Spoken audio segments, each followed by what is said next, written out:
The desert stretched out like a wounded animal, breathing heat and silence into the endless horizon, where the sun bled red and gold across the cliffs of Arizona territory, and the wind moved like a whisper from the grave, stirring the bones of old cattle trails and the ashes of burned camps. A lone rider came through that silence, dust rising in a serpent trail behind his horse, his hat brim shadowing a face carved by years of grit and gunsmoke, eyes that had seen too much to still believe in mercy. His name was Eli Mercer, once a soldier, now a bounty hunter, the kind that spoke little and left ghosts behind him wherever his boots touched soil. He rode with the heavy weariness of a man who'd tried to outrun his own shadow and failed. The letter in his saddlebag bore the sheriff's seal of Black Rock, a town where the law was a rumor and death had a price. The bounty was for a masked Apache warrior called White Smoke, known to strike from the cliffs like a spirit, slaughtering caravans, outposts, and patrols, leaving behind only symbols carved into the rock circles of ash and painted feathers that danced in the wind.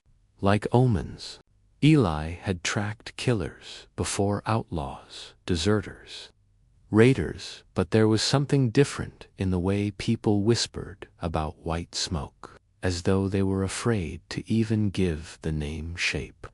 He rode until twilight painted the canyon, walls the color of blood, and he camped near a dry riverbed. The sound of his horse breathing beside him, the crackle of a small fire licking against the dusk. The wind carried faint drumming from somewhere far beyond the mesas, rhythmic, haunting, like the heartbeat of the land itself. Eli sat still, staring into the firelight, thinking of the last man he'd hunted, a thief who begged before the bullet. Mercy, the man had said, and Eli had thought the word dead long before that night. When he finally drifted to sleep, the desert whispered in his dreams faces he'd shot, women crying, the smell of smoke. He woke at dawn to silence too heavy to be natural. The horse stamped, nervous. A crow cawed once, and then even the wind seemed to hold its breath. He turned, hand at his gun, but the canyon was empty until he saw it. High on the ridge, a figure in white war paint, face covered by a bone mask, long braids fluttering like dark flames, spear glinting in the new sun. White Smoke. The figure stood motionless, watching him, framed by the rising light, and for a moment Eli forgot to breathe. The mask looked carved from some ancient skull, the eyes behind it hollow, unreadable. He drew his revolver slowly, thumb cocking the hammer, but before he could aim, the figure raised the spear, pointed it toward him like a curse, and vanished behind the ridge. Eli cursed under his breath and mounted up, following the trail up the rocky slope, heart pounding like a drum. Dust filled his mouth, his lungs burned, and his horse's hooves struck sparks from the stone. At the top, he found nothing, no tracks, no sound, no trace. Only the endless sky above, and the dry wind whispering through the rocks. He dismounted, scanning the ground, and that's when he saw the symbol carved into the stone. A circle of ash and two crossed feathers pinned with an arrowhead. He knelt, touching it, feeling the faint warmth still there, as if it had been made minutes ago. Then came the sound behind him, soft, deliberate, like a moccasin brushing sand. He spun around, revolver raised, and saw movement between the stones. The first arrow hissed past his shoulder, grazing leather. The second buried itself in his saddlebag. He fired twice, the shots cracking through the canyon, echoing off the cliffs. Silence followed. Smoke drifted from his barrel. He moved slowly, every step careful, his pulse loud in his ears. Then a figure burst from the shadow, lunging, spear aimed for his chest. The impact knocked him to the ground, dust flying, gun tumbling from his hand. He rolled, caught the shaft of the spear, twisted hard, and the two struggled in a whirl of dust and breath. Muscles locked, the sun burning above them. For a moment, he saw the glint of eyes behind the mask, sharp, alive. With a grunt, he slammed his elbow into the figure's ribs, ripped the mask. A sidehand froze. The face that stared back at him was not the face of a warrior he'd imagined. It was a woman's face, scarred, eyes burning with fire and sorrow. She shoved him off, snatched the mask from the dirt, and vanished into the canyon before he could move. Eli sat there, chest heaving, heart rattling against his ribs, the taste of dust and disbelief thick on his tongue.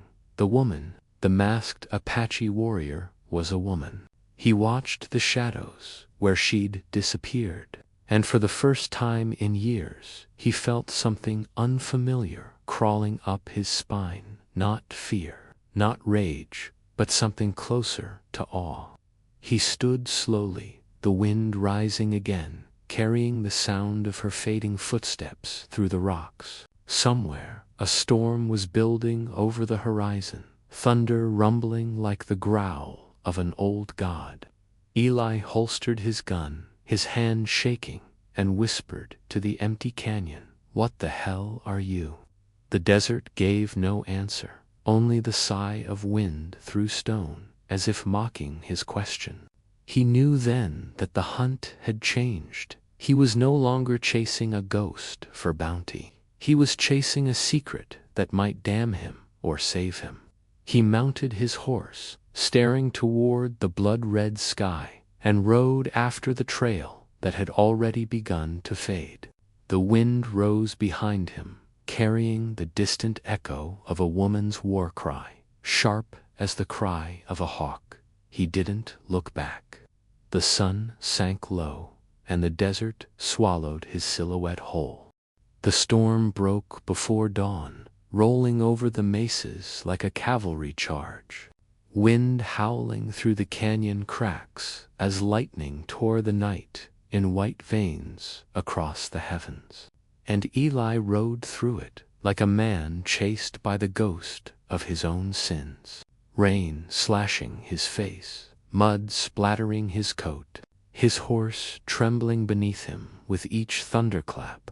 The trail was fading fast under the downpour, her tracks dissolving into rivulets of red clay and ash.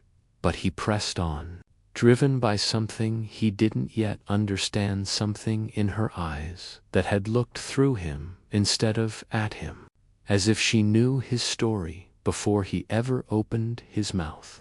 The memory of that face, fierce and wounded, burned in his mind like a brand. When dawn finally cracked through the clouds, he found the remnants of a campa, small fire pit drowned by rain, feathers tangled in the mud, and a single piece of torn cloth caught on a cactus spine, patterned with crimson beadwork. Apache craft, but delicate, almost ceremonial. He pocketed it, his thumb brushing the beads, and looked toward the north ridge where the clouds were breaking apart into ghostly streaks of gold and gray.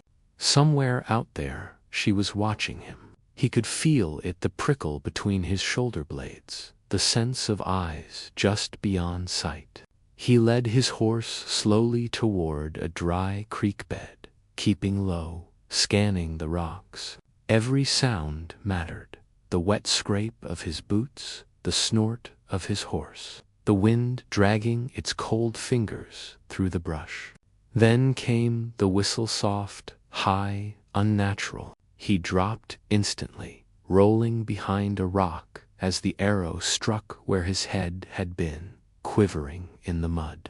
Another whistled past, and he fired blindly toward the ridge, the gunshot echoing in the canyons like rolling drums. When silence returned, only the rain spoke. He waited, muscles tense, until the clouds broke enough to spill sunlight across the stones. And there he saw its footprints, small and sure, leading east toward the high country. He followed them for hours, through sagebrush and thorn, until the desert began to shift into pine and stone, the air thinner, cooler, the sky stretching wide and blue. At midday, he came across an old cabin, half collapsed and silvered with age, smoke curling faintly from its chimney. His hand hovered near his revolver as he dismounted. "Easy, boy," he whispered to his horse, the word barely more than breath. The door creaked as he pushed it open. Inside, the smell of cedar smoke and damp leather hung thick. A man sat by the hearth, gray-bearded, one leg gone, stump wrapped in cloth. The old man didn't look up. "You tracking her too?" His voice was gravel and whiskey. Eli froze. "Who?" "The ghost in the mask," the man said, eyes still fixed on the fire. "She ain't what you think. None of this is." Eli stepped closer, the floorboards groaning beneath his boots. "You know her," the man spat into the fire. "Knew her father, Apache chief, name of Taza. He made peace once, long time ago.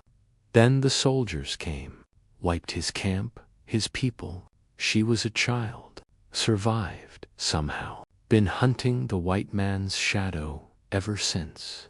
He looked up, finally, eyes bright like shards of flint.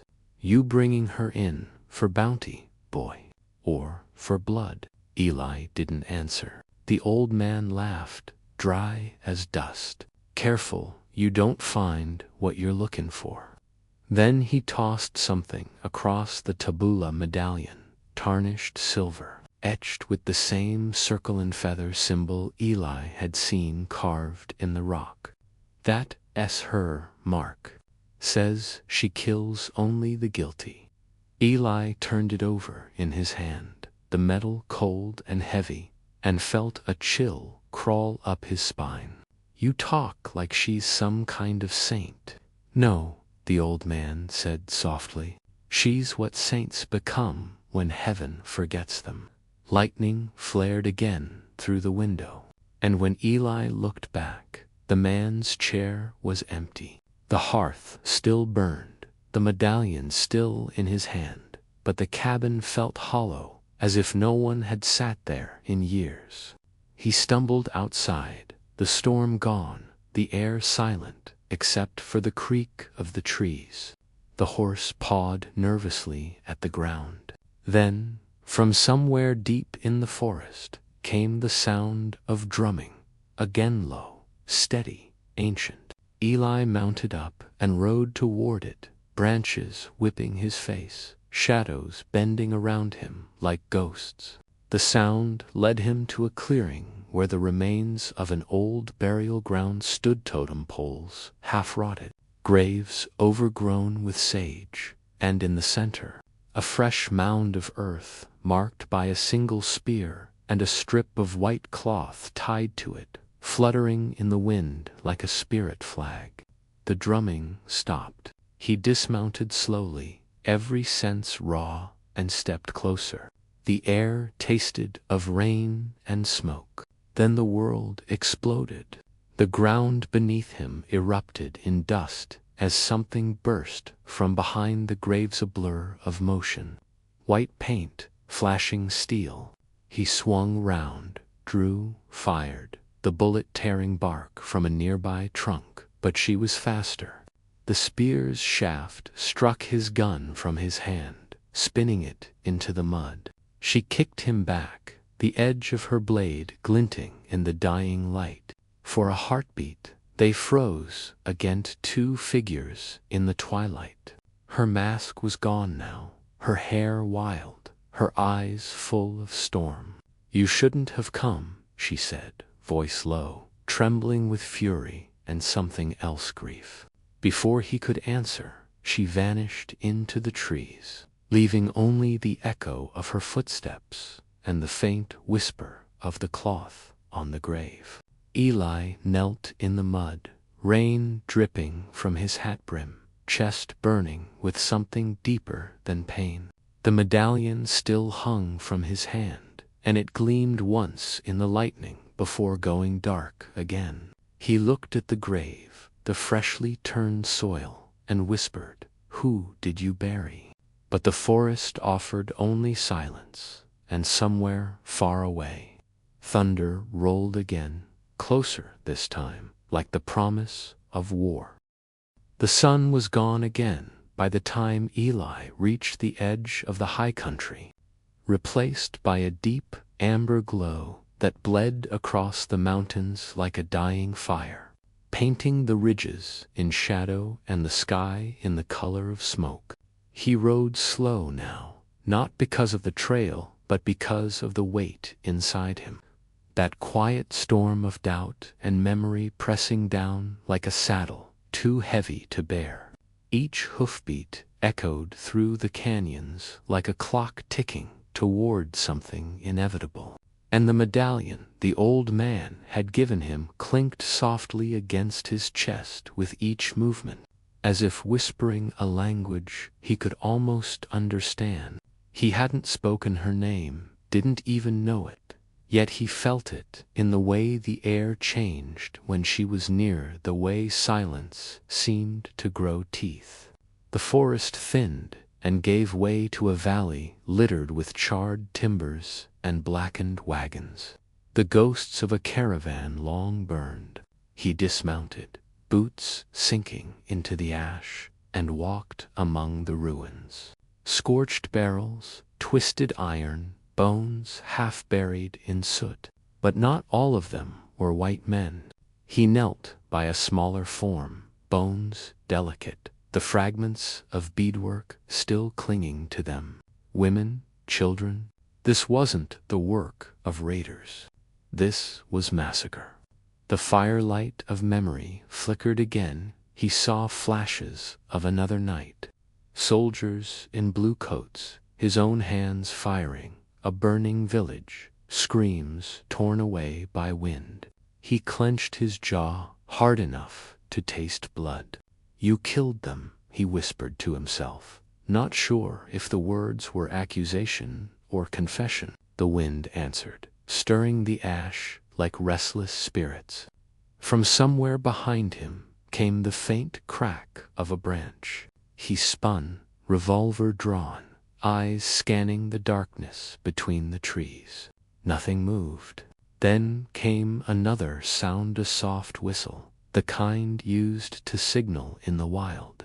He turned toward it, gun ready, heart thudding.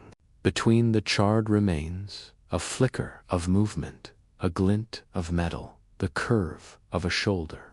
"You don't want to die out here," he called. His voice sounded foreign in the vast silence. No reply.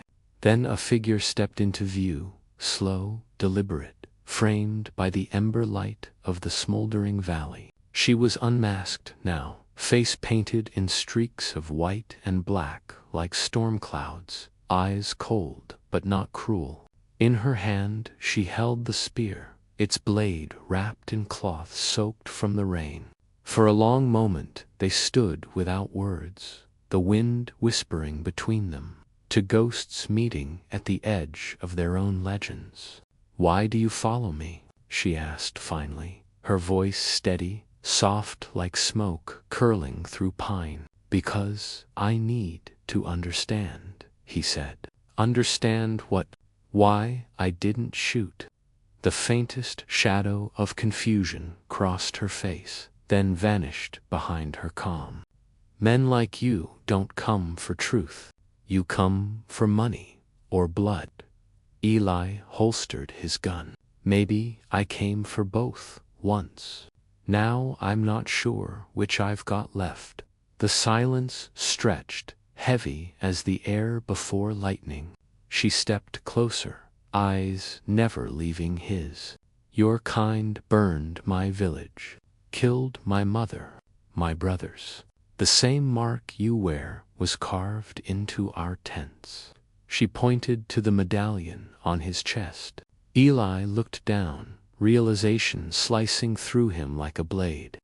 The medallion wasn't just her mark, it was the symbol of the regiment he once rode with. He remembered the orders, the smoke, the cries. I didn't know, he said, the words falling flat. You knew enough, she answered. The wind rose, carrying the scent of rain again, and thunder murmured beyond the hills. You kill only the guilty, he said quietly. Then why am I still breathing? Her expression flickered, a storm behind her eyes. Because I'm not done watching you die. Then she turned and disappeared into the trees, leaving him with the sound of rain beginning to fall. Soft at first, then harder, turning the ashes into mud. Eli stood there until the cold reached his bones, his mind clawing through the past, through faces and flames. He saw the truth. Now the bounty was no accident. Someone wanted her dead because she carried the memory of what they'd done. And maybe they wanted him dead too, to bury the last witness. He saddled up again, riding through the rain toward the town of Blackrock, because that was where this began and where it would end. The night swallowed him whole, lightning flashing just enough to show the outlines of the Landa world carved from shadow and sin. By the time he reached the outskirts of town, the saloon lamps were still burning, throwing golden light into the muddy street. The piano inside played a tune no one listened to. He tethered his horse, stepped through the swinging doors, and the sound died like a shot. Every eye turned toward him. The sheriff, a thick man with a scar across his cheek, stood at the far end of the bar. Mercer, he said. Didn't think you'd make it back. I found her, Eli said. The sheriff's smile didn't reach his eyes. And she's not what you said, the man shrugged. Doesn't matter what she is. Only that she's dead. Eli's hand hovered near his gun, and for a heartbeat, the air between them felt like a fuse waiting for flame. Then the door behind him creaked. Every head turned. Rain blew in with the wind, and standing in the doorway, framed by stormlight, was the Apache woman, her spear still wet, eyes burning through the haze of smoke and whiskey. The sheriff's face went pale. You led her here, he hissed. Eli didn't move. The saloon went dead quiet, even the wind holding its breath. The woman's gaze flicked between them, and for an instant Eli thought he saw something like sadness there. Then she raised her spear. The sheriff's hand dropped to his revolver. The storm outside cracked open in thunder, and then everything exploded in motion.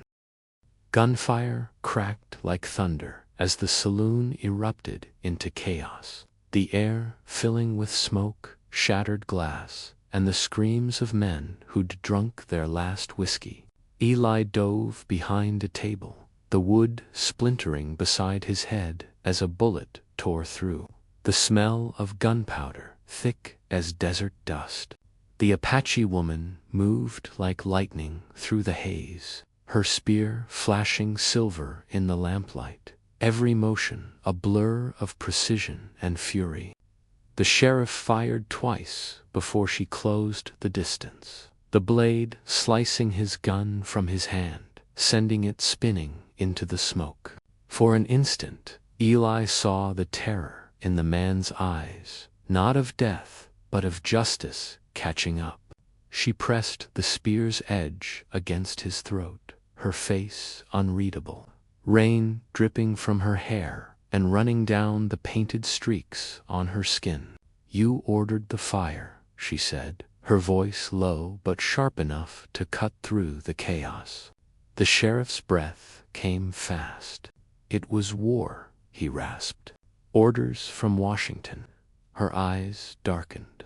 "Then Washington bleeds too." She drew back her arm, but Eli lunged forward, grabbing the shaft before it struck. The force knocked them both to the floor, her breath hot and furious against his ear. "Not like this," he said. "You kill him and they'll never stop hunting you." She shoved him back with a strength that surprised him, then turned, spear raised again, but the sheriff had already fled through the back door, boots splashing into the rain. Without another word, she vanished after him into the storm. Eli stumbled to his feet, reloading his gun with shaking hands as the last of the patrons scrambled out into the street. The saloon was half ruined now, one lamp swinging on its chain, spilling light over the empty tables and the blood pooling on the floor. He stepped outside into the storm, the wind screaming between the buildings, lightning painting the street in flashes of white. He saw them at the far end, the sheriff running toward the stables, the woman closing in, her spear a ghost's blade in the rain. Eli followed, boots splashing through puddles, heart pounding in time with the thunder. The sheriff stumbled inside the stable, slamming the door behind him, but the latch gave under her kick. She entered like a shadow, carried by the wind, spear raised, eyes burning. Eli caught up just as the first horse screamed, rearing from the sound of gunfire. The sheriff had found another pistol and fired wildly into the dark. The bullet missed her by inches, burying itself in the wall beside Eli's head. She moved faster than sight. The spear arced once, and the sheriff went down, clutching his leg where the blade had torn through. He screamed, dropping the gun. She stepped forward, weapon poised for the heart. "Stop," Eli shouted, but the storm drowned his voice. Her hand trembled as she aimed, the mask of vengeance beginning to crack. He saw her hesitate, saw the ghost of her father's teachings flicker behind her eyes. Then the sheriff spat blood and hissed, "You're your father's curse." The spear plunged down. The sound was wet, final.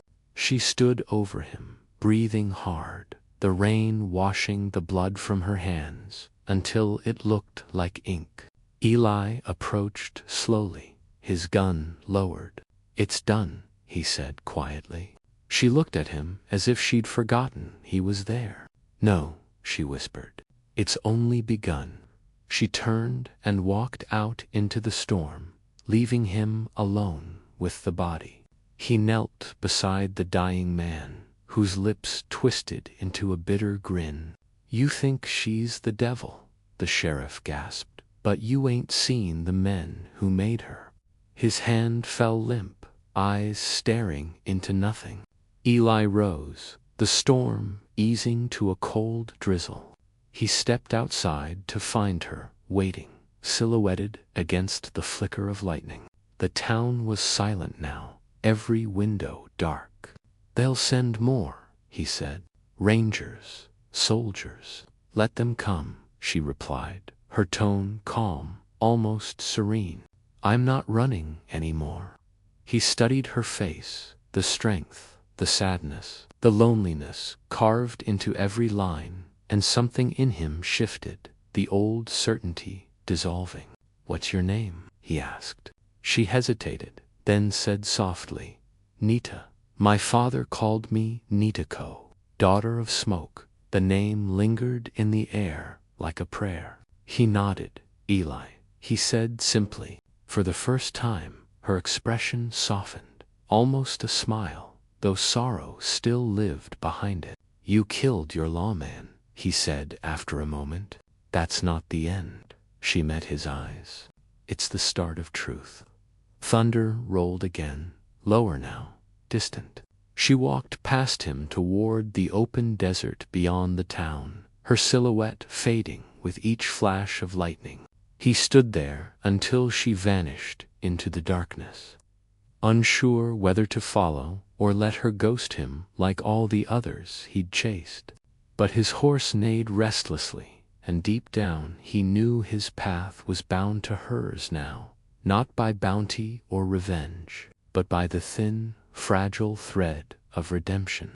He mounted up, following her tracks through the wet sand until dawn began to rise, cold and pale over the horizon.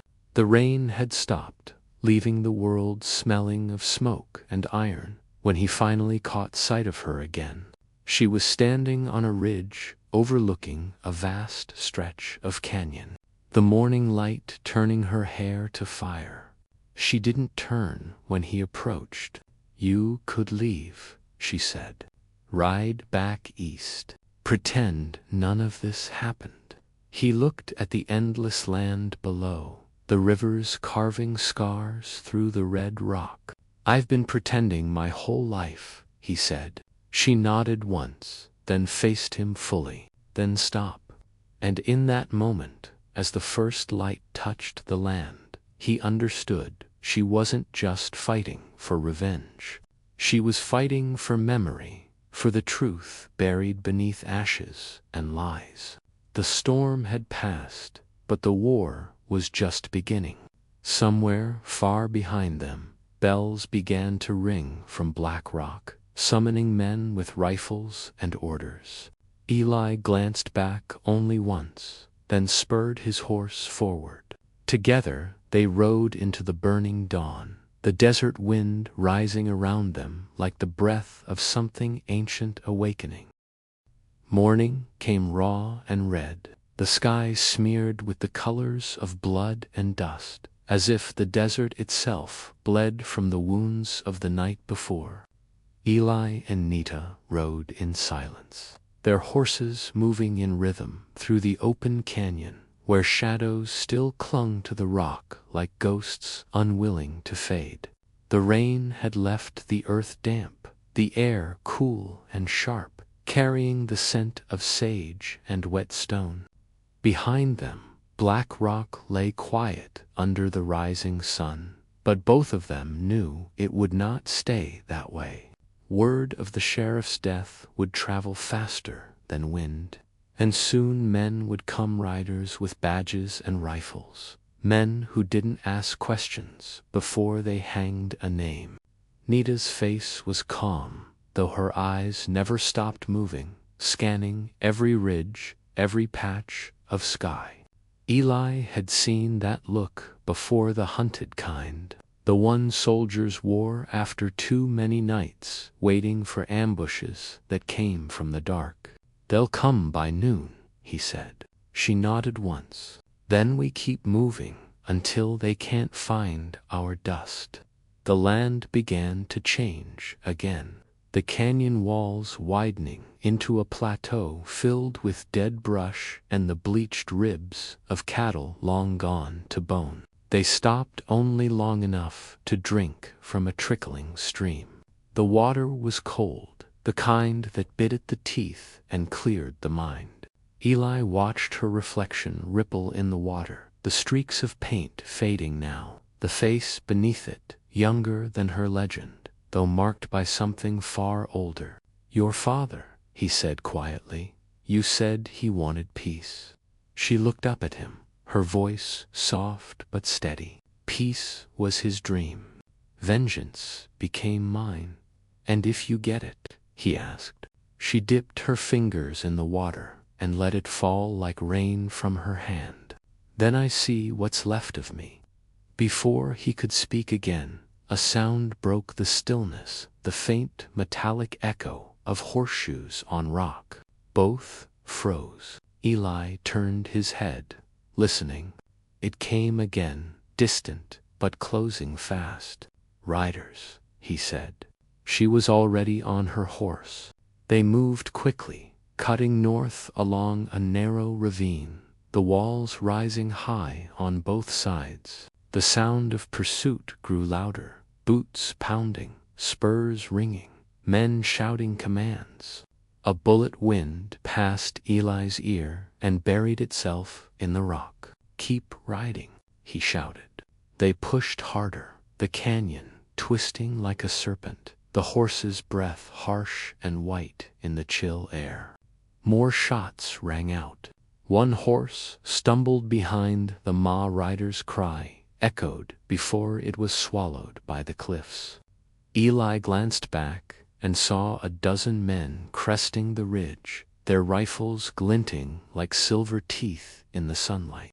At their front rode a man in a black coat, face half hidden by a scarf, the kind of man who carried authority like a weapon. He raised his hand, and the riders fanned out in pursuit. Nita led them through a break in the canyon wall, up toward higher ground, where the earth turned red and loose beneath the hooves. The climb was steep, treacherous. Rocks tumbled behind them like cannon shot. Another bullet hit Eli's saddle, sending sparks into the air. He turned and fired twice, the second shot catching one of the riders in the shoulder, knocking him clean from his horse. The others didn't slow. "We can't outrun them," Eli shouted. Nita pulled her horse hard left toward a narrow pass between two cliffs. "We don't need to," she called. The path ended abruptly in a plateau overlooking the valley below. Wind whipped across it, carrying dust and the smell of coming rain. "We're trapped," Eli said. Nita dismounted, pulling a pouch from her saddlebag and scattering its contents across the ground ash. White feathers and shards of black stone. "No," she said quietly, "we make them come to us." The riders appeared moments later, forming a half circle at the base of the rise, rifles raised. The man in the black coat rode forward, his voice carrying through the wind. "Eli Mercer, you've made a mistake standing with her. She's wanted for murder, and now so are you," Eli shouted back. "Then maybe you ought to ask who she murdered." The man laughed coldly.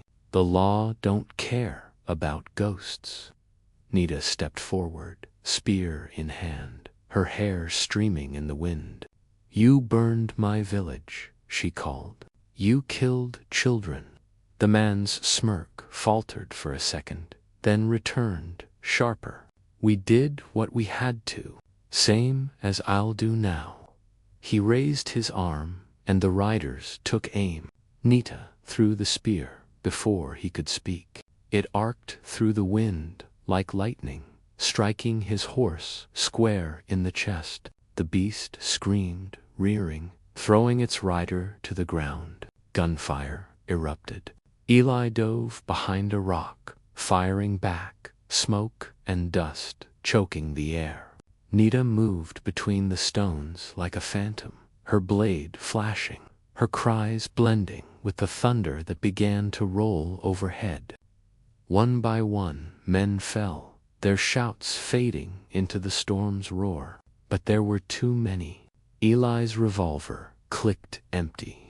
A bullet tore through his shoulder, spinning him to the ground. Nita saw it and screamed, cutting down the man who fired it before dropping to her knees beside Eli. "You still with me?" she asked. He managed a grim smile. For now, she looked up. The man in the black coat was back on his feet, gun in hand, walking toward them through the smoke. "End of the trail," he said, leveling the barrel. Nita stood, spreading her arms as if daring him to shoot. But before he could, the sky ripped open with thunder, lightning striking the ridge behind them, the blast shaking the earth. The ground cracked, rocks tumbling, men scattering in panic. The cliff beneath the black-coated man gave way. He fell without a sound, swallowed by the canyon below. When the dust settled, only the storm remained. Nita turned to Eli, helping him to his feet. Blood stained his sleeve, but his eyes were still clear. "They'll send more," he said. "Then let them come," she replied. "The land will take them." Together they mounted and rode through the rain, their silhouettes fading into the storm. Two figures swallowed by the endless wild that belonged to neither law nor legend. The storm rolled westward by dawn, leaving behind a sky bruised purple and gold.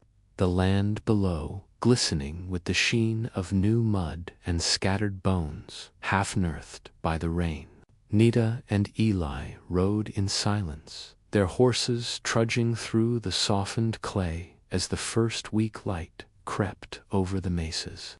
The air smelled of iron and smoke, and every hoofstep sank into the ground as if the earth itself tried to claim them. Eli's arm throbbed with pain beneath his torn sleeve, the wound half-healed and still angry, but he said nothing. Nita rode ahead, wrapped in her blanket, her hair damp and streaked with mud, eyes fixed on the horizon, where a low line of red cliffs rose like the backs of sleeping beasts. "That's Apache land ahead," she said at last. "No law dares follow there." Eli smiled faintly, though it came from exhaustion more than humor. "Then it sounds like a good place to disappear." She looked at him sideways. "No one disappears in the desert, Eli Mercer. The land remembers." They crossed the valley by noon, and the sun returned with a vengeance, burning away the clouds and leaving the world raw and white. Buzzards circled overhead, lazy and patient. The wind carried the faint jingle of spurs from somewhere far behind them, but whether it was memory or warning, neither could tell. They came upon an old trail marked by stone cairns and painted handprints fading on the rock walls, signs left by the old tribes. The silence deepened, broken only by the creak of saddle leather and the slow rhythm of hoofbeats. The heat rose from the ground in waves, turning the distance into a shimmering dream. Eli's vision blurred. Sweat stung his eyes. "How far?" he asked. "Not far," Nita said. "We reach the bones by sunset." He didn't ask what that meant. The way she said it carried a weight that needed no explaining. When the sun began to lower, the land changed again. The ground turned from red to gray, the wind colder. They entered a canyon where the walls were carved with figures, warriors, spirits, animals, stars, chinned into the stone by hands long gone. The light slanted across the carvings, making them seem to move as the shadows shifted. "This place," Eli whispered. "It feels alive." "It is," she said. "This is where my people spoke to the earth, where the dead listen." At the canyon's heart stood a great arch of stone, blackened by centuries of fire. Beneath it lay a circle of bones, bison, men, and something older, bleached and half buried in dust. They dismounted, leading their horses to a pool of dark water that reflected nothing of the sky. Nita knelt beside it, drawing symbols in the dirt with her knife, then looked to Eli. "You must rest. The land needs your strength." He sat heavily against a rock, his head swimming from fever. She took a small pouch from her belt and scattered its contents: ashes, crushed herbs, and what looked like pieces of turquoise into the pool. The water rippled, though there was no wind. The air changed. It thickened, humming low, like a sound heard through the bones instead of the ears. Eli felt it vibrate in his chest. Nita began to speak, her voice low and rhythmic, words older than the land itself. The shadows lengthened, and the carved faces on the canyon walls seemed to turn toward them. The hum grew stronger, rising to a tremor that shook the stones. Eli tried to stand, but the fever pinned him down, his vision swimming in gold and red. He thought he saw movement at the edge of the pool hands, shapes, reflections that weren't theirs. The ground trembled again, a deep rumble like distant thunder. Nita's voice broke for a moment, then steadied. "They are listening," she said, eyes wide, face illuminated by some unseen light. "The bones remember what was taken." Eli could feel the pull now, something vast and ancient stirring beneath the surface of the world. He whispered, "What are you calling?" "Justice," she said. The wind rose suddenly, spiraling through the canyon like a living thing, lifting dust and ash into the air until the world disappeared in a storm of light and shadow. Eli heard voices dozens, hundreds whispering through the gale. He saw flashes of the past, burning huts, riders with torches, women screaming, a child's doll trampled in the mud. The memories weren't his, yet he felt them burn through him like fire. Nita stood unmoving at the center of the storm, her arms outstretched, hair whipping wildly, eyes glowing faintly with the reflection of the pool. Then, as quickly as it began, the wind fell still. The canyon lay silent again, except for the quiet dripping of water. Nita swayed and caught herself, breathing hard. Eli rose slowly, feeling weaker but somehow clearer. His fever burned away by whatever had passed. "What did you do?" he asked quietly. She looked at him, eyes hollow and ancient. "I reminded them that we still live." A distant sound echoed through the canyon, then the cry of a wolf, though it was too deep, too human. Nita's gaze turned toward the cliffs. "They've heard," she said softly. "Now the desert will choose who walks it." The light had faded entirely now. The world turned to twilight hues of violet and ash. They built a small fire beneath the stone arch. The flames flickered blue, dancing strangely in the windless air. Eli stared into them, thinking of the riders still hunting them, of the black-coated man swallowed by the earth, and of the strange feeling that the desert itself was awake. "You think the land fights for you?" he asked finally. Nita looked into the fire. "It fights for balance," she said. "For too long the wrong blood has fed its dust." A silence grew between them, heavy and uneasy, broken only by the crackle of flame. Then, faintly, from beyond the canyon walls, came another sound, the rhythmic thunder of hooves. Eli's hand went to his gun. "They found us," he said. But Nita didn't move. She simply stared into the darkness. "No," she whispered, "not them. Something older." The fire flared suddenly, casting long shadows that seemed to move on their own. From the edge of the canyon came a shape tall, mounted, and silent, its face hidden beneath a mask of bone, its horse pale as dust. Eli's breath caught in his throat. "What in God's name?" But the words froze there as the figure raised a hand, pointing directly at them. The fire guttered out, plunging the canyon into blackness. When the light returned, it came not from the fire, but from the sky itself. A pale silver that washed the canyon in ghostlight and made every rock gleam like bone. Eli blinked against it, heart pounding, but Nita stood still as a statue, her gaze fixed on the ridge where the masked figure had appeared. The rider was gone now, but the echo of hooves lingered in the air, faint and steady, circling somewhere beyond sight. The horses stamped nervously, their breath rising white in the cold air. What was that? Eli asked, his voice low, rough from dust. Nita didn't answer right away. A messenger, she said finally. Or a warning. She turned toward him, her face shadowed, eyes reflecting that strange silver light. The dead are moving tonight. Eli stared at her. The dead don't move.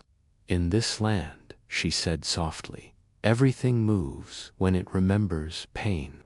She began to gather their things, tying bundles with swift, practiced hands. We can't stay here. The storm woke the bones. They'll follow until it's done.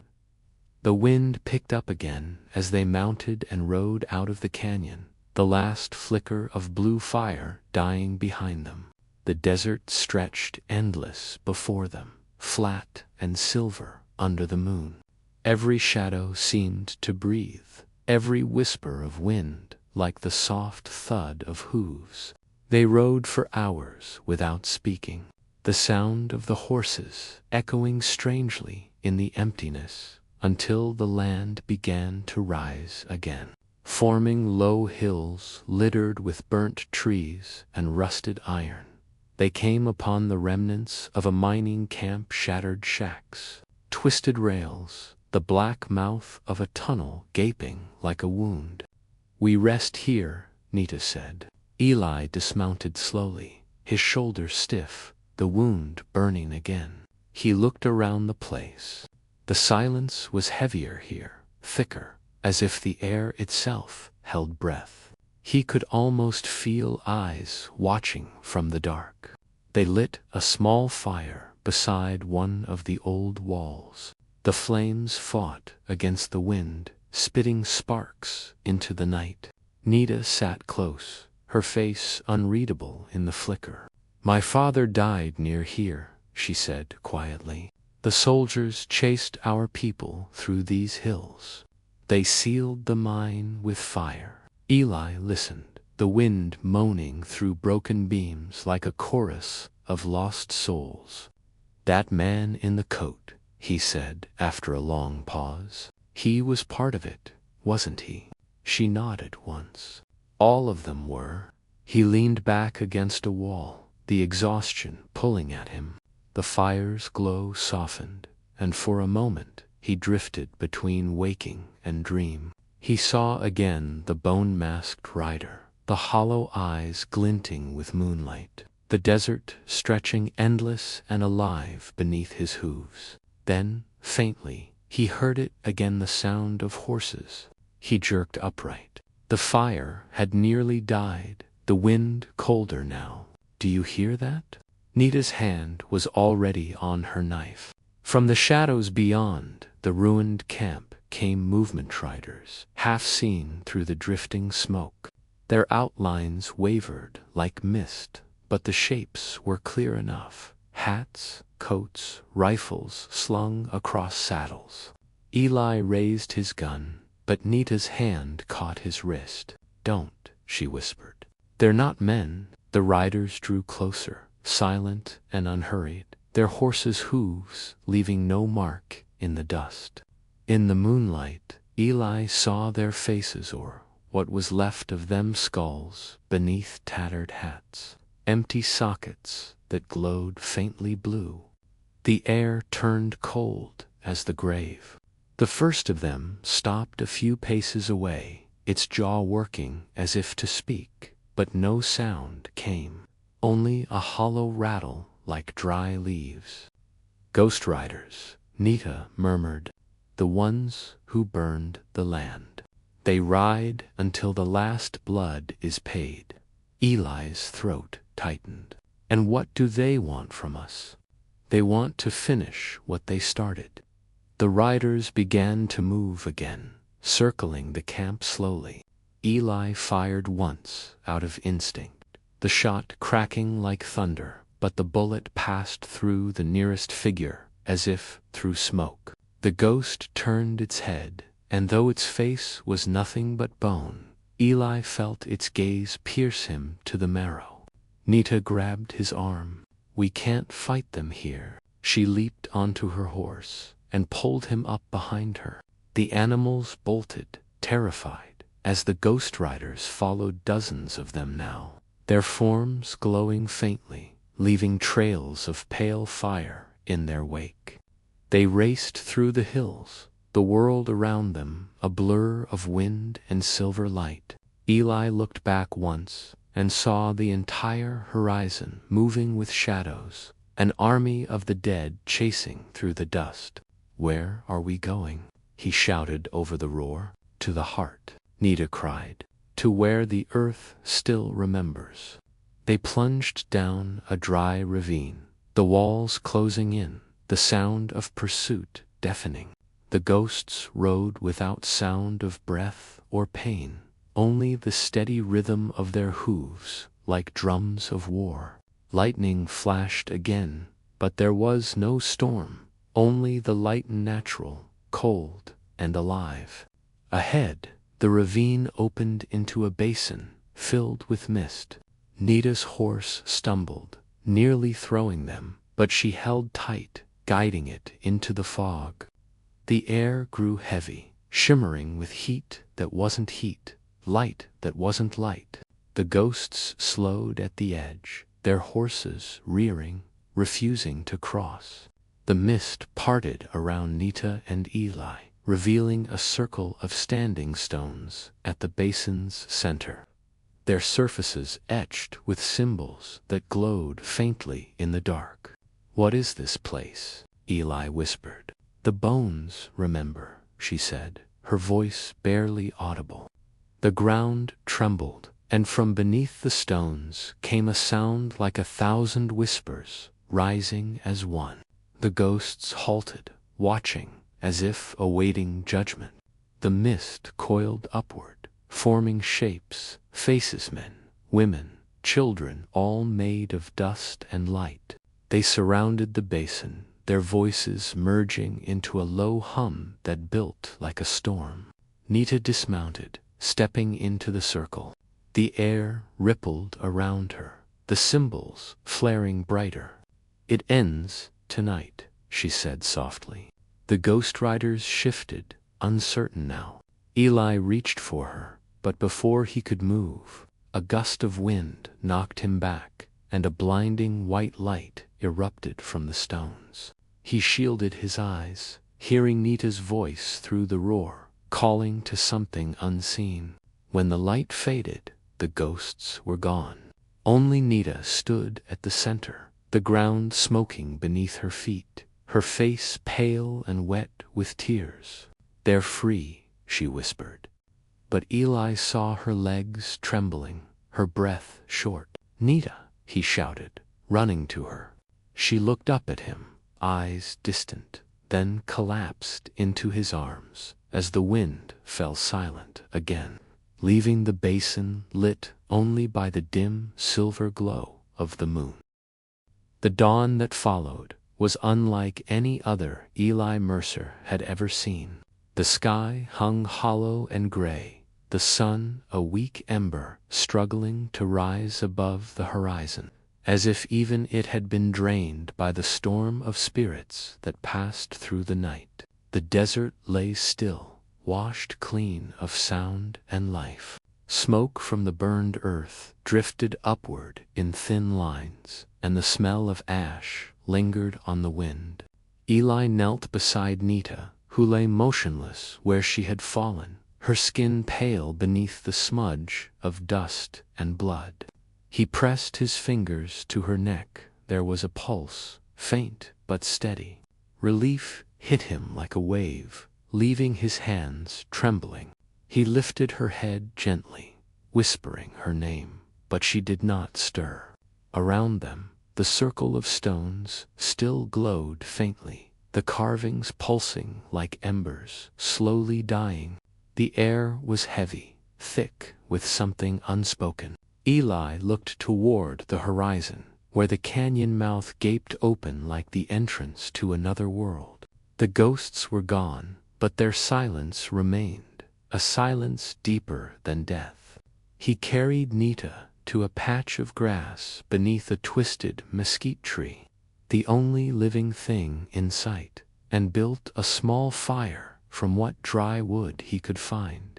The crackling flames seemed out of place in such stillness, a fragile thing against the vast emptiness. He tore strips from his shirt, cleaning her wounds, whispering words he didn't understand why he said. "You brought them peace," he murmured. "Now let the land bring it back to you." The sun climbed higher, its light turning the world white and empty. He could hear the faint creak of his saddle leather, the occasional rustle of wind through the grass, and far off, the lonely cry of a hawk circling the basin. He thought of leaving, riding back toward the towns, toward the law, but something in him knew that part of his world had ended beneath that silver sky. He stayed beside her, tending the fire, listening to the rhythm of her breathing. It was near noon when she finally stirred. Her eyes opened slowly, unfocused, like someone waking from a dream she couldn't quite remember. "Eli," she whispered. He leaned closer. "I'm here," she blinked, trying to sit up, her voice weak. "They're gone. The riders. You sent them home," he said. "It's over." She shook her head faintly. "No, the land doesn't forget so easily." Her gaze turned toward the distant hills. "Something's still waiting." He followed her eyes and saw the faint trail of dust rising far off, riders, small as ants against the horizon. "Men this time," he said, "not ghosts." He rose, the familiar weight of his gun comforting at his side. "Then we move." Nita struggled to her feet, swaying but steady. "There's a cabin north of here," she said. "Old trading post. We can make it by night." They rode again, slow at first, through a land bleached and brittle under the hollow sky. The silence pressed on them, thick as the heat, and Eli's thoughts turned inward. He remembered the first time he had seen her masked, fierce, unstoppably, and how beneath that fury was a grief so vast it swallowed everything in its path. He had thought himself a man of iron once, hardened by war and loneliness, but now he felt like sand caught in the wind. By dusk, they reached the trading post, a small building of rotted timbers and broken shutters crouched against a rise of rock. It looked abandoned, but the smell of old smoke still clung to the air. They tied the horses and stepped inside. The floor creaked under their boots. A single chair sat overturned near the hearth, and a broken bottle glittered in the corner. "Someone's been here," Eli muttered. Nita nodded. "Maybe still is." He drew his gun, moving slowly through the room, the boards sighing with every step. The light was dim, filtering through cracks in the walls, like thin spears of gold. Dust motes drifted lazily in the air. From the back room came a faint sound, metal scraping against wood. Eli froze, gun raised. "Show yourself," he called. Silence. Then, from the shadows, a figure stepped forward, an old man, gaunt as a fence post, beard, white eyes, sharp despite the years. He raised a trembling hand. "Don't shoot, son. Ain't no fight left in me." Eli lowered the gun slightly, but didn't holster it. "Who are you?" "Name's Harland," the man said. "Pused to trade here. Heard the ghosts were riding again, so I came to see if it was true." His eyes shifted to Nita, widening slightly. "And I reckon it was." Nita's voice was calm but cold. "You knew them, the riders?" The old man's face fell. I rode with some. Thought we were serving the law back then. Turns out we were just killing for it." Eli studied him. "You burned her village." Harland looked away. Didn't know what we were burning till it was ash. The silence stretched long between them, heavy as the desert heat. Nita took a step forward, and Eli thought for a moment she might strike him down where he stood. But instead, she asked, "Why are you still alive?" Harland met her gaze, voice trembling. To see it made right. He reached into his coat slowly and pulled out a folded piece of paper, yellowed and torn. "There's a man," he said. "General Brackett. He ordered the fires. Still, Breathin and Prescott, sittin' pretty under a new name. Folks call him Judge now." Eli's jaw tightened. So the ghosts were chasing the wrong men. Harland nodded. Maybe they were chasing guilt. That's a trail don't end easy. He handed the paper to Nita. "Find him, girl. Make the land remember." Then he turned away, sinking into the corner like a shadow fading. Nita stared at the paper for a long time, her expression unreadable. Eli watched her, knowing what the next road meant. "You don't have to keep writing," he said. "You've done enough." She looked up, eyes hard. "Not while he still walks free." Outside, thunder rumbled again, though the sky was clear. The desert never rested. It only waited. Eli holstered his gun and nodded once. "Then we finish it." The wind rose, carrying the smell of rain that wasn't rain, and as they stepped outside, the last light of day burned low, turning the sky to copper. Behind them, the old cabin creaked, and somewhere in the far distance, a single wolf howled a sound that was neither grief nor warning, but something older, a promise waiting to be kept. Prescott rose from the red earth like a mirage built from dust and greed. Its rooftops shimmering under a pitiless sun, its streets filled with the restless noise of wagons, gamblers, and men who carried guilt like another layer of skin. Eli and Nita rode in at sundown, their horses gaunt, their faces hard as carved stone. The town's main street stretched ahead of them like a throat waiting for the blade. Wind swept down from the hills, scattering papers and whispers alike. Men turned to watch as they passed the wounded cowboy with the hollow eyes and the silent Apache woman wrapped in shadow. Word of their coming had traveled ahead, as things like that always do. Somewhere in this place, behind walls of whiskey and law, lived the man once called General Brackett, now Judge Nathaniel Brackett, the man who had ordered the fires, who had turned mercy into ash. The old paper Harland gave them burned in Eli's pocket like a wound. They dismounted outside the saloon, the doors swinging lazily in the breeze. The smell of tobacco and spilled beer drifted out with the sound of a piano that played for no one. Inside, the light was dim, yellow and heavy. A few men sat at tables, their voices low. The bartender looked up but said nothing.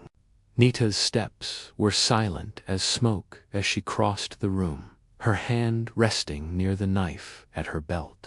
Eli followed, scanning faces.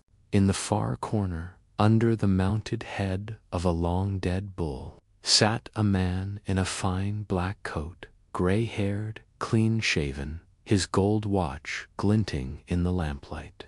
He looked up as they approached, and for an instant something flickered in his eyes, a memory, or perhaps recognition. "Evening," he said calmly. His voice carried the weight of command, practiced and polished. "You folks lost." Nita stopped a few paces away. "We found what we came for." The man smiled thinly. "Do I know you, miss?" She said nothing, only watched him. Eli stepped forward, dropping the paper onto the table. "Name's Judge Brackett, isn't it? Used to be general. The man's jaw tightened. That name's dead. So are a lot of people under it, Eli said. The room had gone still, the piano quiet. The men at the tables looked away. Brackett leaned back, folding his hands. You've got the wrong man. Nita's voice broke the silence, soft but sharp. No, we found the one who burned my home. Brackett's eyes flicked to her, and for a heartbeat, the mask cracked. You were a child, he murmured, as if to himself. You should have died with the rest. Eli's hand went to his gun. Careful, Judge. Brackets.com returned cold and deliberate. You think killing me brings peace? You think ghosts sleep easier with another grave to watch? He rose slowly, straightening his coat. The world out here was built on blood. Yours, mine, everyone's. It's the only law that lasts. Nita's knife glinted in the lamplight. Then let's see if the law bleeds. The doors burst open, then two deputies, rifles drawn. Brackett didn't flinch. Arrest them, he said. Eli drew first. The sound of the gunfire shattered the silence. Glass exploding, men diving for cover. Smoke filled the air, curling like dark prayer. One deputy fell, clutching his chest. The other fired wild, the bullet tearing through Eli's coat, but missing flesh. Nita moved like a shadow, closing the distance to Brackett in 3 swift steps. He swung his pistol, but she was faster, slashing his hand, the gun clattering across the floor. He staggered back, eyes wide now, the calm gone, the past rushing in like fire through dry brush. Eli held the second deputy at bay, his revolver steady despite the pain in his arm. Brackett stumbled against the table, blood running down his wrist. You don't understand, he hissed. I did what I had to. They would have taken everything. Nita stood over him. You already took everything. Outside, thunder rolled, though the sky was clear. A shadow passed over the window's clouds that weren't clouds, a flicker of light that wasn't lightning. Brackett froze, his eyes widening. What is that? He whispered. Nita's voice was low. The land remembers. The floor trembled. Dust sifted down from the rafters. The men in the saloon scattered, shouting, but none of them reached the door. A cold wind swept through, carrying the smell of earth after rain, the same smell from the basin where the ghosts had risen. The lamps flickered, then went out. In the dim light, Eli saw shapes forming in the smoke riders faint, their faces glowing pale blue. Brackett backed away, horror twisting his features. No, he gasped. I freed you. I gave you land. His words broke as one of the ghosts stepped through him, its form passing like water. He screamed, clutching his chest as if the air itself burned. Nita didn't move. She watched as the ghost riders circled him, silent and patient. Eli took a step closer, his voice low. Seems the dead passed judgment first. Brackett fell to his knees, gasping. Please, he choked. I only followed orders. The largest of the ghost riders, its mask of bone gleaming in the shadows, stopped before him. It raised its hand, and for a heartbeat, the saloon glowed with the same cold light that had filled the canyon. Then it was gone, and Brackett with it. The wind died. The lamps flared weakly back to life. The piano played a single broken note before falling silent again. Eli exhaled slowly, holstering his gun. Nita stood still, staring at the spot where Brackett had vanished. The air shimmered faintly, then stilled. Outside, the street was empty, the town silent. Only the wind moved, carrying away the last echo of the dead.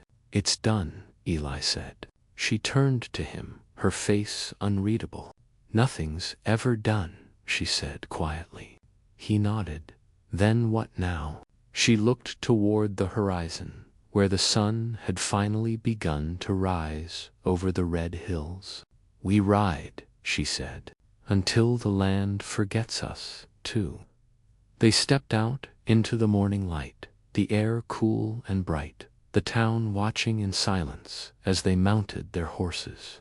Eli looked once more at the saloon, at the door swinging gently in the wind, and thought of all the things men built just to bury their sins. Then he followed her down the long road east, where the sky burned gold and hollow and endless. The dawn broke slow and silent, as if the earth itself was reluctant to start another day. The light crawled across the desert in pale bands of gold, catching on the rocks, the distant mountains, the worn tracks of two riders heading east. Eli rode with his hat pulled low, his shoulders stiff, the ache in his arm pulsing with every heartbeat. Nita rode ahead, her hair catching the wind like a black banner, her face unreadable beneath the shadows of the early sun. Behind them, Prescott was shrinking into memory, the town that had swallowed its own ghosts, now nothing more than a smudge of dust on the horizon. The wind carried the faint echoes of the night before the gunfire, the screams, the strange, hollow silence that followed. But out here, the land seemed to wash everything clean again. They rode without speaking for hours, the rhythm of hooves and the creak of saddle leather filling the spaces words could not. Around noon, they came to the edge of the plateau, where the land fell away into a wide canyon carved by time and sorrow. The air shimmered with heat, and the distant cry of a hawk broke the silence. Nita dismounted first, standing at the rim, staring down into the vast emptiness below. "This is where it ends," she said quietly. Eli joined her, his boots crunching on the dry earth. "Or begins," he murmured. She turned to him, eyes reflecting both fire and exhaustion. "You still believe in beginnings?" He took a long breath, tasting dust and sunlight. "After what we've seen, maybe not. But I believe in endings that mean something." She looked back toward the canyon, where the wind moved through the rocks like breath through a sleeping giant. "The spirits are gone," she said. "The land is quiet again, but quiet isn't peace." Eli studied her face, the scars, the lines carved by pain and strength, thought how strange it was that he had once aimed a gun at her, had once thought her his enemy. "What will you do now?" he asked. "Go back to the mountains," she said, "to the place where the fire started. There are bones there still, waiting for songs." He nodded, his voice low. "And me?" She gave him a small, almost sad smile. "You're a man of roads, Eli Mercer. The land will tell you where to go." They stood in silence for a while, watching the wind dance across the canyon floor. Then she reached into her satchel and drew out something wrapped in leather. She handed it to him. He unwrapped it. Mask, the same one she had worn the night they first met, carved of wood and bone, the symbol of the warrior who had haunted his every dream since. "Why give me this?" he asked. "Because it's not mine anymore," she said. "It belongs to the story." He looked at it, the cracks in its surface, the faint traces of blood and soot. "Maybe the story's done." She shook her head. "Stories like this don't end. They just ride on in someone else's shadow." She turned then, her gaze fixed on the horizon, where the mountains waited, their peaks veiled in silver haze. "If you ever come west again," she said softly, "listen for the drums at night. You'll know I'm still fighting." And then she was gone, leading her horse toward the rising sun, her figure growing smaller with every step until the wind swallowed her shape completely. Eli stood there for a long time, the mask in his hands, the desert stretching endless around him. The world felt both empty and full, as if every grain of sand carried a memory too heavy to name. He thought of the men they'd killed, the ghosts they'd freed, the blood that had soaked into the ground. He thought of Brackett's face when the spirits came for him, and the way Nita's eyes had glowed with something greater than vengeance, something sacred. He thought of the wind, always moving, always whispering through the bones of the earth, carrying the truth that no man could bury forever. As the day deepened, the light changed, turning the canyon into a sea of molten copper. He tied the mask to his saddle and mounted up, feeling the weight of it like a second heart. The horse snorted softly, eager for the trail. He turned north, toward the high mesas where the wind spoke in a different tongue. Every step away from that canyon felt like walking out of a dream. The world began to shift, the air cooler, the sky vast and merciless. When the sun sank low again, he made camp near a dry riverbed. The fire he built was small, its light flickering against his weathered face. He ate in silence, listening to the desert breathe. Far off, a coyote howled. He leaned back against his saddle, watching the stars bloom one by one like distant embers. Somewhere, he imagined, Nita was lighting her own fire, her own flame mirrored in the dark. He wondered if she was thinking of him, or if the desert had already taken his memory as it took everything else. He closed his eyes, and for the first time in a long while, the faces that haunted him did not come. Only the sound of hooves, distant but sure, carrying through the wind like the heartbeat of the land itself. Just before dawn, he woke to the scent of real rain, not the ghost kind, and he smiled. The first drops fell on his face, cool and clean, washing away the dust. He mounted up and rode toward the horizon, where the sun was breaking through the clouds in gold and crimson, painting the land alive again. The storm passed quickly, leaving the earth shining and new. As he crested the last ridge, he looked back once more. The canyon was far behind, the ghosts long gone, but the wind still carried their song low, mournful, eternal. He touched the mask tied to his saddle, whispering, "Ride easy now." Then he turned his horse east and disappeared into the blaze of morning, a lone figure swallowed by light. The last chapter of a story the desert would keep telling long after his name was forgotten.